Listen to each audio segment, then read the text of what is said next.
Drawing the forearm can feel overwhelming, but it doesn't have to be. So in this video, we'll break it down.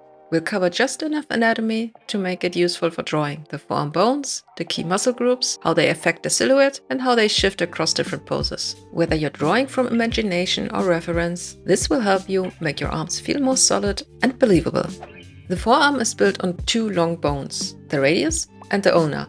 In a neutral position with the palm facing up, they lie parallel. Ulna on the pinky side, radius on the thumb side. But when the palm turns down, the radius rotates over the ulna. That's called pronation, and it visibly shifts the form of the forearm. That twist can create surface tension, form breaks, or even hard edges. Before we dive into muscle groups, let's simplify things with silhouettes. The forearm isn't a perfect tube. It's more like a chicken drumstick. Thick at one end, tapering down toward the wrist, but it's not symmetrical. See how the side of the thumb is more angular than the side of the pinky? Also keep in mind that the muscle masses mostly sit in the upper half of the forearm, causing the chicken drumstick form. From the midpoint down, the muscle transitions into long tendons that stretch towards the wrist and fingers. This creates a natural taper and tighter forms near the wrist. In foreshortened or bent poses, the bulges compress and overlap, heavily changing the silhouette. Practicing with quick contour sketches like these trains your eye to see the big shapes first, before worrying about the anatomy.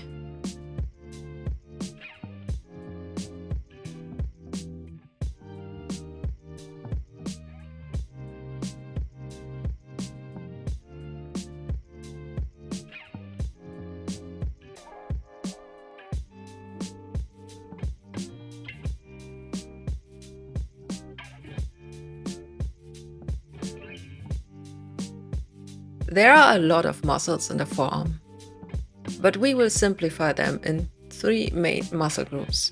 First, the flexors on the palm side. They are bulkier and rounder.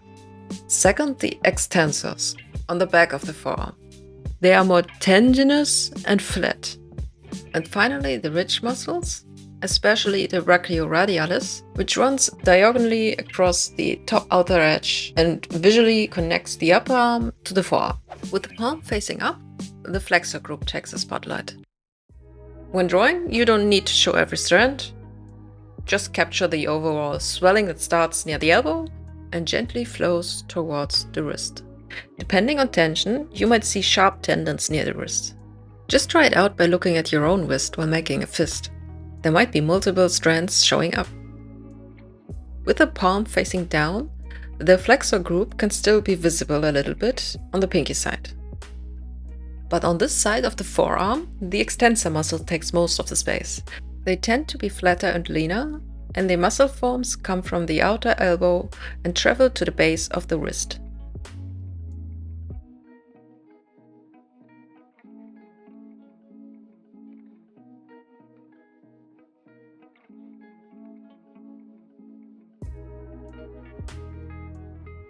The ridge muscles are made up of two main muscles, but for drawing, we will simplify them into one mass. The most prominent is the brachioradialis. It's what gives the forearm the distinct angular contour.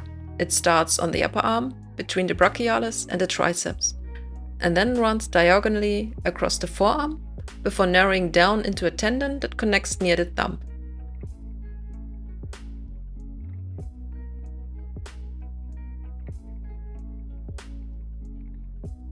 From the side view, you will notice all the muscle groups are visible. The rounded flexors in the front and the flatter extensors in the back. The ridge muscles building the transitions between them. Depending on the side of the arm we are facing, inner or outer, one of the muscle groups takes precedence in visibility. When looking at the right arm, the thumb facing us, the ridge muscles are more prominent. When looking at the left arm, with the pinky facing us, the flexors are more prominent.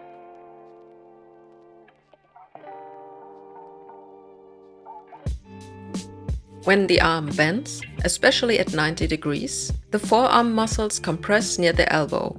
You will also notice the ulna pushing outward slightly at the elbow. The brachioradialis shortens and the flexors bunch up.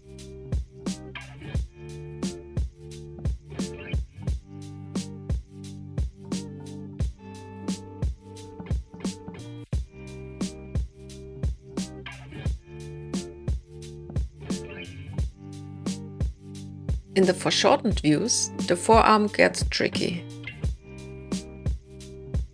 It helps to plot the bones first, using them as guidelines for your forms. Keep in mind, this is not and does not need to be accurate. It just helps to visualize where the muscles run along and where to attach them. Just apply what we learned in the other videos, but keep the perspective in mind. The muscle groups all look a lot shorter the more the arm is foreshortened. The forearm is complex, but you don't need to memorize every muscle. When I first looked at the forearm muscle, I was so overwhelmed and just thought, how should I learn this? But then I realized when I just focused on the silhouette, the 2 bones, and the 3 major muscle groups, it's far more easier than most of the other muscles of the human body. I hope this breakdown made the forearm feel a little less intimidating and gave you some useful tools for your own drawings.